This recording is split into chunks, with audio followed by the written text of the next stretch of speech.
Oncology has been one of my first loves since I was in nursing school, and I felt it an honor to be able to work with such a unique population, never expecting cancer to be something that would affect me personally. In the winter of 2016, I was diagnosed with strep throat for the first time in my life. As a registered nurse working in a hospital in December, I knew that anything was possible. But in retrospect, what was unique was after following all of my doctor's recommendations, I was still feeling sick, and even more than a month later. In January, I went back to the doctor and was diagnosed with bronchitis and placed on another week of antibiotics. And while I felt better, I still had a persistent cough and congestion. Fast forward to April of 2017, I was finishing up my second year as a nurse and ready to embark on a journey that had always been a dream of mine, travel nursing. So with the support of all my friends and family, I packed up the necessities to include my mother and my Pomeranian Winnie and drove 1,100 miles to Fargo, North Dakota for a 13-week assignment on a medical oncology unit at Sanford Health. While I missed home, I was learning so much and working with some amazing people along the way. Late May of 2017, and about 6 weeks into my travel nurse assignment, I was met with some unique symptoms that I did not realize I was having at the time. I still had a persistent cough, but by this time I had related it to the significant climate change in North Dakota. I was also having night sweats, which I promptly went out and bought a fan for without thinking. I was also very tired, even accidentally falling asleep on the floor one night after work trying to get my puppy to come out from underneath the bed. But I wrote that off as working night shift and always feeling tired. What finally sent me to the hospital was debilitating right arm pain. I thought I had slept on my arm wrong, but after about a week and a half straight of taking ibuprofen around the clock, I started bruising. At this point, my mother refused to talk to me until I went to the hospital.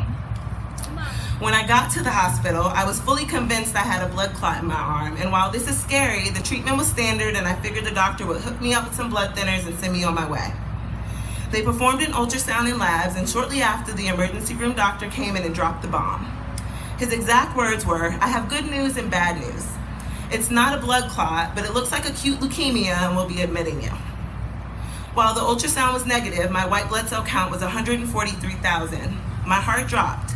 I had taken care of patients in the past with the same diagnosis and had seen the full spectrum of what was possible. And in a second, it was all flashing before my eyes. On June 7, 2017, at 25 years old, I was being diagnosed with leukemia while I was over 1,000 miles from home in the middle of a travel assignment. My mom was inconsolable and I went into shock.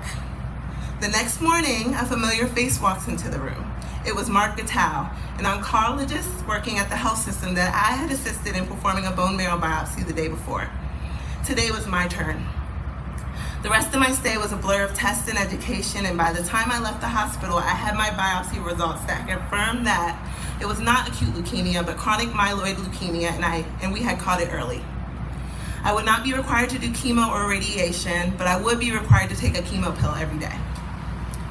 After discharge, I was met with so many challenges. I experienced severe bone pain all over my body. I couldn't eat, I always felt sick, and I was too tired to complete any task. Although these can be seen as negatives, they helped me to realize how blessed I was during that time. Blessed to have promising treatment, blessed to have a travel nurse company that let me out of my contract and lease and paid all of the costs involved. Blessed that the staff at Sanford Health took me and his family and supported me even after knowing me for such a short time. Blessed that I had worked closely with my wonderful oncologist, Dr. Minicheri, during my time here in Virginia and was able to streamline the process when I got home. Blessed that the unit that I first discovered my love for oncology rallied around me and welcomed me back with open arms. Blessed to have family and friends who laughed with me and even cried with me, but never let me feel alone. And especially blessed to have achieved a major molecular response or remission in February of this year, only 8 months after diagnosis.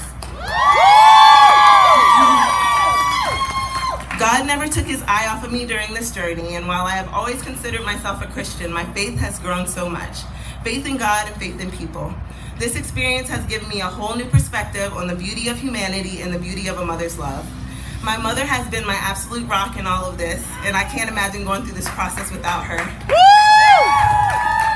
I share my story not only as a testament to the wonders of modern medicine, but also as a reason why walks like Light the Night are so important.